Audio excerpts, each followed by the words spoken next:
කොහොමද? එහෙනම් ඔන්න ඔයාලට ලස්සන විසඳුමක් අරගෙන ආවා පාඩම් කරන එකට. මොකද අපි පාඩම් කරන්නේ? අපිට පාඩම් කරන්න මෙන්න මේ විදිහට පුළුවන්. ඔයා මුලින්ම ඔයාට අමාරු සබ්ජෙක්ට් එකක්, ලේසි සබ්ජෙක්ට් එකක් වගේම ටිකක් අමාරු සබ්ජෙක්ට් එකක් විදිහට දවසට සබ්ජෙක්ට් 3ක් වෙන් කරගන්න ඕනේ. හරි. ඔයා වැඩ කරන්න ඕන ටයිම් එක. ඔයා වැඩ කරන්න ඕනේ පැය 10ත් 12ත් අතර කාලයක්.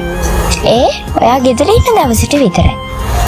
ඔයා අමාරුම සබ්ජෙක්ට් එකට පැය 4මාරකුත්, ලේසි සබ්ජෙක්ට් එකකට පැය 2මාරකුත්, ලේසිම සබ්ජෙක්ට් එකකට පැයක් වගේ කාලෙකුත් ඔයා වෙන් කරගන්න ඕනේ.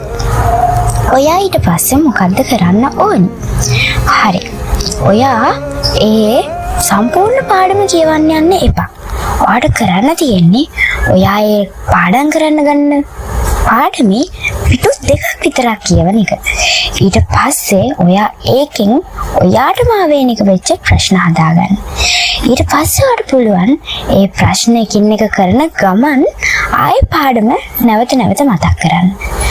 මයින්ඩ් මැප්, ෂෝට් නෝට්ස් හදන විදිහත් ඉස්සරහට ඕනනම් ඔයාලා පල්ලෙහාන් කමෙන්ට් කරන්න. මම අනිවාර්යෙන්ම ඔයාලට ඒවා හදන විදිහත් දෙන්නම්.